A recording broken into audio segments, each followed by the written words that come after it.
Yang pertama niat berdiri betul, takbiratul ihram, membaca al-fatihah, ruku, iktidal, sujud, duduk antara dua sujud, tahiyat awal, tahiyat akhir, selawat, salam dan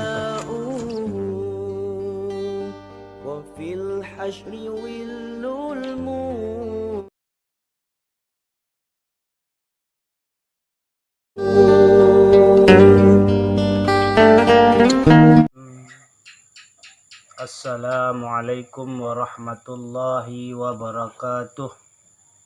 Alhamdulillah, alhamdulillah, alhamdulillah.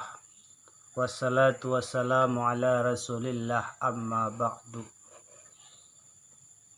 Bersyukur kepada Allah dengan mengucapkan alhamdulillah.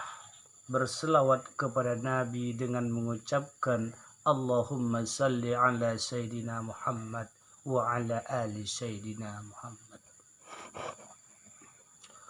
Para pendengar dimanapun berada, muslim wal muslimah, mukmin wal mukminat yang saya cintai. Pada kesempatan yang mulia ini saya ingin menyampaikan, saya ingin menceritakan faedah ataupun manfaat daripada rukun salat yang 13 itu. Kita tahu bahwa rukun salat itu ada 13. Setiap rukun itu mempunyai manfaat ataupun faedah tersendiri. Sebelum kita bercerita tentang manfaat ataupun faedah bagi orang yang mengerjakan salat itu, terlebih dahulu kita mengupas satu demi satu ataupun membacakan satu demi satu daripada rukun salat itu sendiri. Yang pertama niat berdiri betul, takbiratul ihram, membaca al-fatihah, ruku, iktidal, sujud, duduk antara dua sujud, tahiyat awal, tahiyat akhir, selawat, salam dan tertib. Nah, di dalam rukun salat yang 13 itu mempunyai faedah ataupun manfaat bagi orang-orang yang mengerjakan salat itu sendiri. Karena terkadang orang berkata dan berpikir bahwa apa gunanya itu sholat. Nah, di sini kita memberikan penjelasan sedikit tentang manfaat ataupun faedah sholat itu. Yang pertama niat. Niat itu manfaatnya atau faedahnya bagi yang mengerjakan sholat itu ialah menjadi kawan di alam kubur. Niat itu nantinya akan menjadi kawan kita di alam kubur, teman kita. Disitulah nanti tekala kita dimasukkan ke alam kubur, sesudah yang mengantarkan kita ini meninggalkan kubur kita 7 langkah, disitulah datang 2 malaikat. 2 malaikat Munkar dan Nakir. Yang menanya satu, yang memukul satu jika salah. Nah, disitulah nanti ada seseorang yang menyerupai kita. Ada seseorang yang menemani kita. Sebenarnya itu bukan siapa, itu adalah amal kita. Nah, itulah daripada manfaat ataupun faedah niat tadi. Baik, yang kedua, tidak usah panjang-panjang kita mengupas atau mengkajinya. Sebenarnya itu banyak ceritanya. Yang kedua, berdiri betul. Apa gunanya ataupun apa faedah daripada berdiri betul itu sendiri?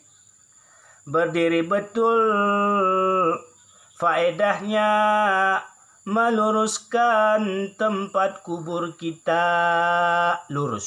Meluruskan tempat kubur kita. Takbiratul ihram faedahnya atau manfaatnya menjadi pelita kita di alam kubur, memberi penerangan kita di alam kubur nanti. Itulah takbiratul ihram. Takbiratul ihram itu akan memberi manfaat bagi orang yang mengerjakan salat, yaitu memberi pelita, memberi cahaya, memberi lampu di alam kubur. Yang keempat, Fatihah. Fatihah faedahnya atau manfaatnya menjadi kain kita di dalam kubur. Kain, selimut ada. Ruku faedahnya atau manfaatnya bagi yang mengerjakannya, yaitu ialah menjadi tikar di alam kubur. Tikar kita ada. Kain ada, tikar kita ada. Iktidal manfaatnya atau maupun faedahnya menjadi minuman kita di alam kubur. Ada minuman kita di alam kubur. Sujud faedahnya ataupun manfaatnya menjadi pagar kita di alam kubur. Pagar supaya kita jangan terhempit oleh tanah itu. Duduk antara dua sujud faedahnya atau manfaatnya menjadi naungan kita ataupun panji kita di alam kubur. Naungan, kita diberi naungan, kita diberi panji supaya tidak merasa kepanasan di alam kubur.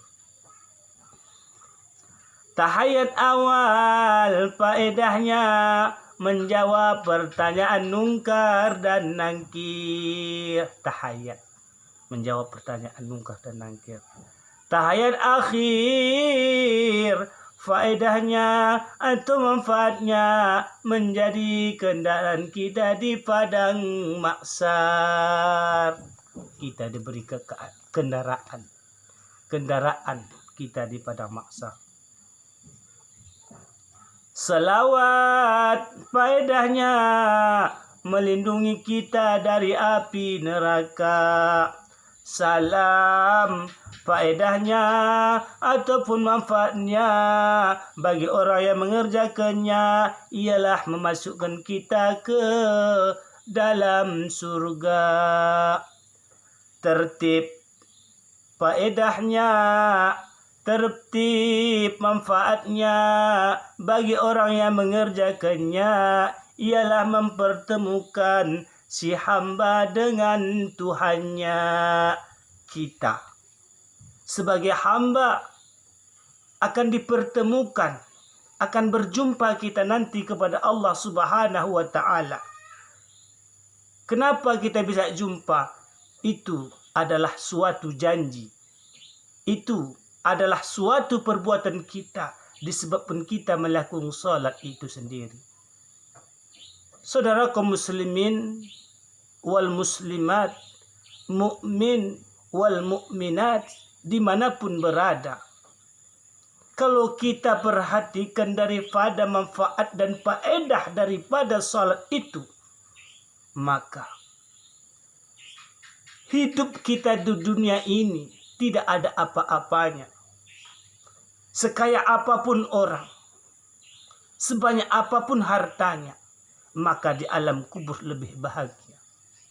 Apabila kita beramal ibadah dengan baik, apabila kita mengerjakan salat itu. Tapi kalau tidak, yang itu tadi, yang kita ceritakan tadi, yang saya sebutkan tadi, tidak ada sedikit pun padanya. Oleh karena itu sekali lagi saya sampaikan, wahai saudaraku, saudara-saudariku, dimanapun berada, salat. Salatlah sebelum disolatkan. Karena apabila kita telah disolatkan, maka kita tidak bisa lagi untuk mengerjakan solat. As-salatu imaduddin, salat tiang agama. Itu dia. Kita perlu solat. Solat, solat, solat, dan solat. Itu dicerita di luar dari dunia tentang faedah ataupun faat daripada solat tadi. Kalau kita cerita lagi tentang jamaah, kalau kita cerita lagi tentang manfaat daripada orang-orang yang menjaga jamaahnya yang 5 waktu, sungguh luar biasa. Sungguh luar biasa. Sungguh luar biasa banyaknya manfaat bagi orang-orang yang mengerjakan salat berjamaah.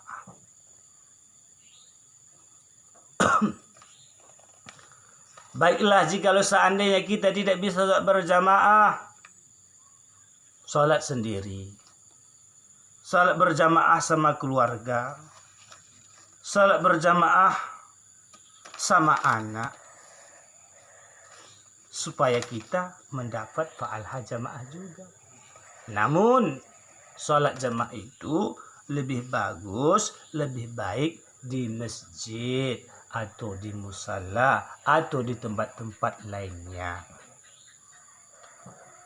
Nah, selain kita mendapatkan rukun yang 13 tadi, manfaat rukun daripada 13 tadi, di sini saya ingin menyambung sedikit, yaitu manfaat bagi orang-orang yang menjaga jamaahnya yang 5 waktu. Siapa-siapa saja yang bisa menjaga jamaahnya, maka dia akan mendapatkan 5 keuntungan di dunia dan akhirat. Yang pertama, ia tidak pernah mengalami kesusahan dan kemiskinan di alam dunia ini. Tidak pernah mengalami kesusahan dan kemiskinan di alam dunia ini. Dan yang kedua, bagi orang yang menjaga jamaahnya, ia terhindar dari azab kubur. Terhindar dari azab kubur. Manfaat daripada rukun yang 13 tadi pun termasuk daripada ini. Yang ketiga, ia menerima catatan amalnya dengan tangan kanannya. Artinya, dia mendapatkan catatan amalnya dengan tangan kanan. Artinya, lebih banyak pahalanya dan dia akan masuk surga. Dan yang keempat, bagi yang menjaga jamaah yang 5 waktu tadi, ialah dia melewati titian sirata mustaqim bagaikan kilat yang menyambar sampai ke dalam surga. Dan yang kelima, manfaat daripada menjaga jamaah ialah ia masuk surga tanpa dihisab. Masya Allah. Masuk surga tanpa proses. Tekala meniti siratal mustaqim, meniti sirat, tekala menuju ke dalam surga, titian sirat itu, dia berluncur bagaikan kilat menyambar. Dan tekala masuk surga tidak ada hisab-hisab baginya. Itulah kebaikan. Itulah manfaat daripada orang-orang yang menjaga jamaahnya yang 5 waktu. Ma'asyiral muslimin, para pendengar, saudara-saudaraku dimanapun berada. Oleh karena itu, mari kita sama-sama menjaga jamaah kita, mengaktifkan jamaah kita.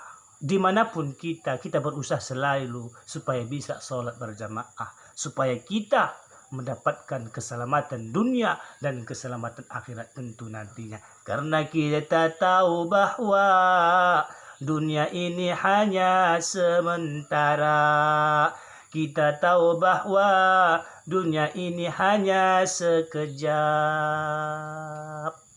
Nah, di dalam sekejap itu, di dalam sementara itu, kita perbaikan sebaik-baik mungkin supaya kebaikanlah yang akan kita dapatkan, saudara. Mungkin cukup segera ini yang dapat saya sampaikan. Yang kurang mohon dicukupkan, yang salah mohon dimaafkan. Hadanallah wa iyyakum ajma'in. Assalamualaikum warahmatullahi wabarakatuh.